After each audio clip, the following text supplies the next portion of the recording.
Warahmatullahi wabarakatuh. Salam sejahtera untuk kita semua, Bapak dan Ibu guru di seluruh Nusantara. Perkenalkan, nama saya Sri Haryanti, guru SMP Negeri 8 Kota Bima, Nusa Tenggara Barat. Saya akan melakukan pengimbasan dari program tersebut. Jangan di skip videonya ya, simak sampai selesai. Mari kita mulai. Pendahuluan seri Semangat Guru. Ayo guru belajar seri Semangat Guru, program guru belajar dan berbagi, seri Semangat Guru. Kemampuan non-teknis dalam adaptasi teknologi adalah pelatihan untuk meningkatkan kompetensi kemampuan non-teknis sebagai pendukung teknologi dalam kegiatan belajar mengajar. Alhamdulillah, saya sudah menyelesaikan program seri Semangat Guru. Selama ini, akselerasi teknologi sudah terjadi di dunia pendidikan Indonesia. Bagaimana cara penggunaan teknologi yang tepat dengan hasil yang lebih berdampak? Jawabannya ada pada kemampuan non-teknis atau soft skill penggunanya. Mengintegrasikan teknologi dan kemampuan non-teknis ke dalam kelas dapat menginspirasi, kolaborasi, komunikasi, pemikiran kritis, dan kreativitas para guru, murid, dan semua anggota komunitas pendidikan Indonesia. Ayo belajar bersama di program Guru Belajar dan Berbagi seri Semangat Guru. Pelatihan yang terdiri dari 6 pelajaran, yaitu resilience, tangguh dan teknologi, critical thinking, berpikir kritis dan teknologi, creativity, konten dan teknik penceritaan, communication, komunikasi efektif, empowered teacher, penerapan kelas campuran, collaboration, kolaborasi dan dampak. Setiap peserta akan mendapatkan sertifikat. Nah, Bapak Ibu, mungkin ada yang bertanya, siapa yang dapat mengikuti kegiatan program ini? Program ini dapat diikuti oleh para guru di seluruh Nusantara yang telah memiliki akun SIM PKB. Kita masuk pada pelajaran pertama. Resilience, tangguh dan teknologi. Yang dipandu oleh trainer kita, Adi Respati. Resiliensi merupakan kemampuan seseorang untuk bangkit kembali ketika mengalami desakan mundur atau bahkan kegagalan. Sinonim resiliensi, tangguh, daya lenting. Kerangka. Baiklah, kita lanjut pelajaran 2, critical thinking. Masih dipandu oleh Adi Respati, trainer kita. Apa itu berpikir kritis, Bapak Ibu?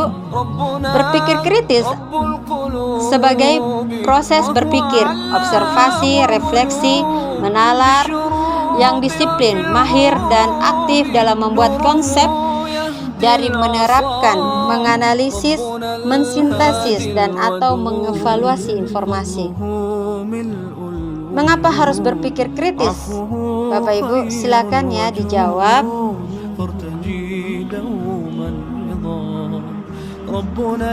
Sekarang kita masuk ke pelajaran ketiga, creativity, konten dan teknik penceritaan. Mari simak Bapak Ibu. Dipandu oleh trainer kita Edward Suhadi. Apa itu kemampuan bercerita?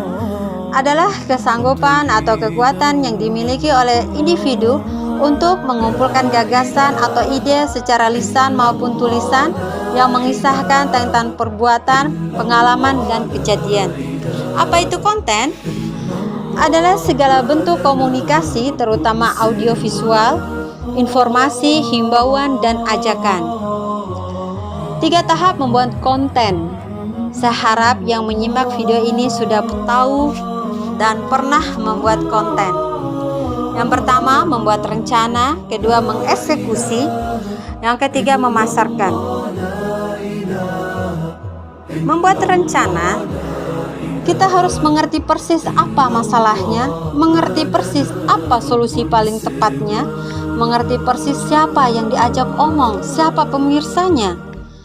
Mengeksekusi, ya, kita harus pertimbangkan menarik nggak, jelas nggak, membuat peduli nggak. Ya.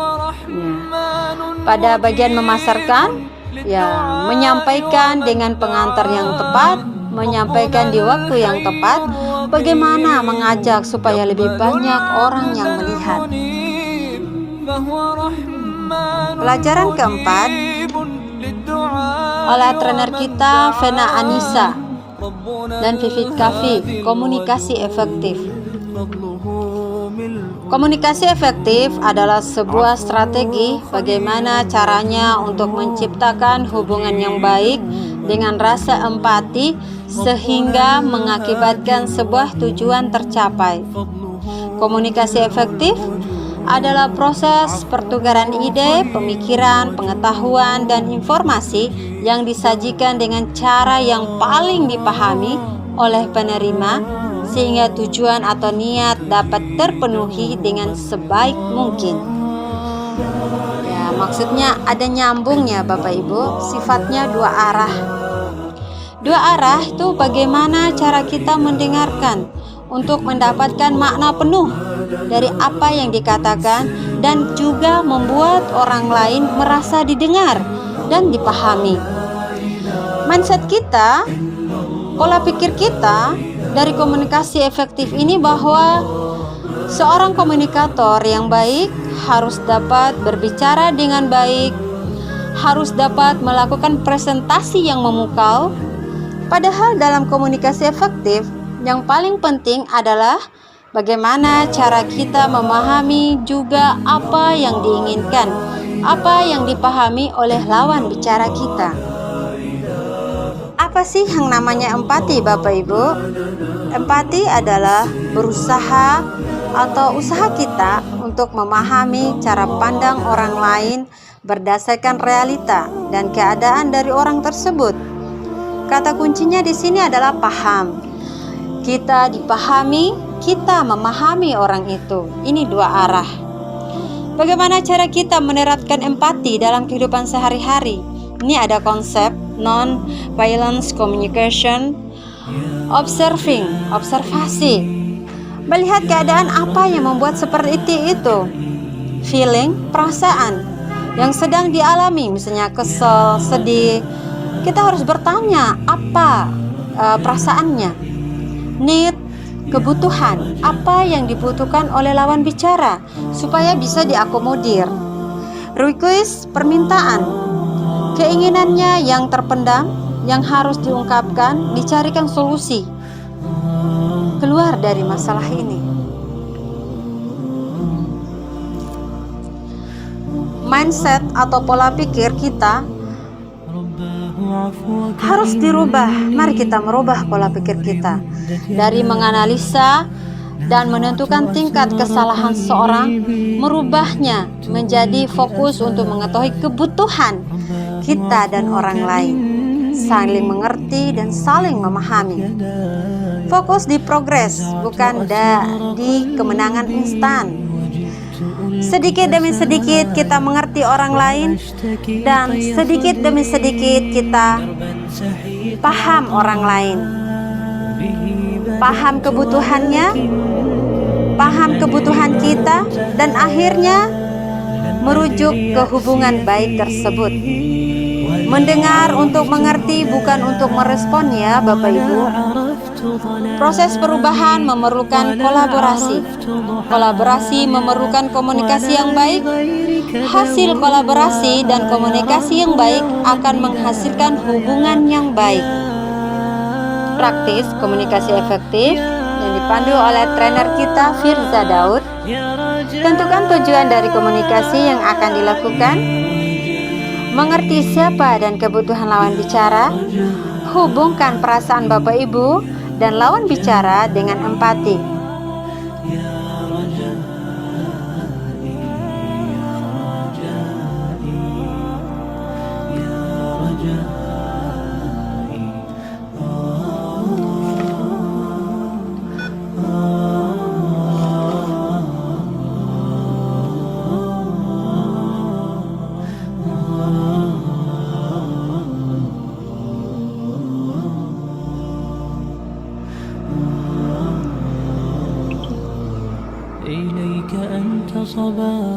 Kita lanjut ke pelajaran kelima, kelas campuran. Mengapa pembelajaran kelas campuran? Ini orientasi kebutuhan murid, fleksibel, orientasi abad ke-21. Pembelajaran campuran menjanjikan pembelajaran yang optimal karena bisa menyediakan pengalaman belajar kepada murid sesuai kebutuhan dan pola belajarnya. Pembelajaran campuran bersifat lebih luas, baik untuk memenuhi kebutuhan murid, ketersediaan fasilitas belajar, keragaman akses internet, maupun kondisi pandemi yang tidak pasti.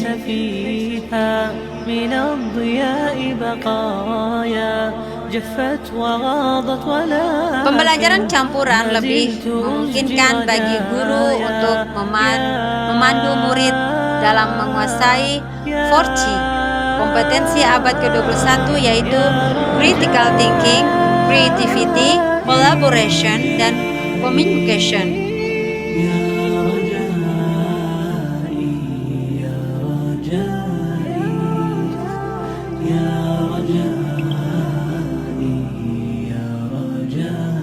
Kita masuk pada pembelajaran yang keenam, yaitu kolaborasi dan dampak.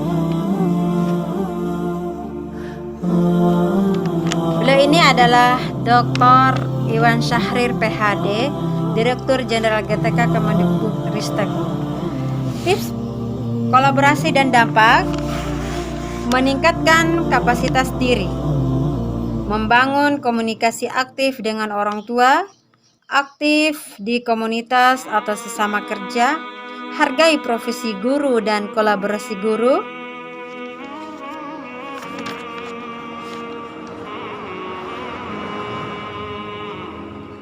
Ayo segera daftarkan diri Anda untuk mengikuti program Guru Belajar dan Berbagi seri Semangat Guru.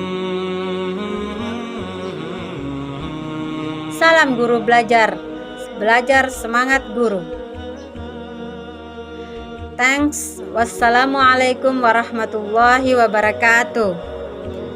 Salam guru hebat.